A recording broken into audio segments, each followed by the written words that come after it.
Ridwan Kamil ceria dan tertawa saat Nunung tiru gaya istrinya. Komik ledek ini buat macet Bandung. Ridwan Kamil kini sudah terlihat lebih ceria setelah meninggalnya Eril. Dengan sikap ceria, Ridwan Kamil terus dipuji oleh masyarakat Indonesia. Ridwan Kamil juga selalu memperlihatkan guyonan yang segar dan menghibur.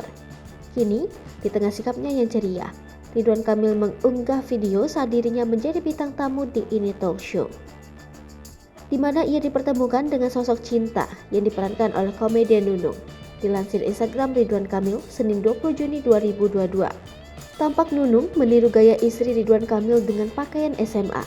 Komeng menyebut kalau Nunung yang meniru cinta membuat Bandung macet. Nunung kemudian menggoda sosok Ridwan Kamil yang tertawa. Andre Taulani meledek sosok Nunung yang memakai baju SMA. Ridwan Kamil mengajak Nunung untuk melakukan aksi foto. Nunung lalu bernyanyi "Ada Apa Dengan Cinta" untuk Ridwan Kamil. Komeng kembali meledek aksi menyanyi dari Nunung.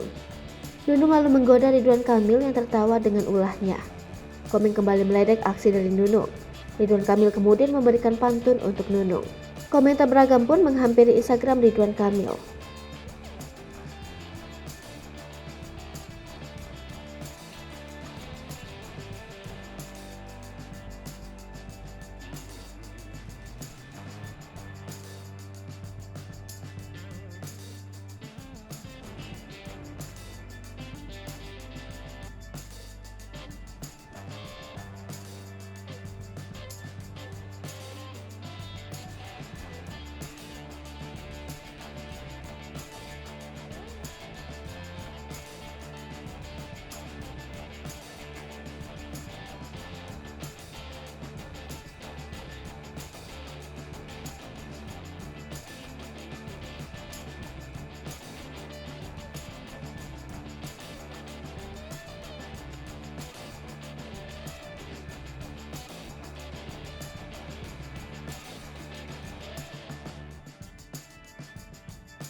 Hai pemirsa Selipopo TV, jangan lupa komen, like, dan subscribe, serta tonton terus berita-berita terupdate lainnya ya.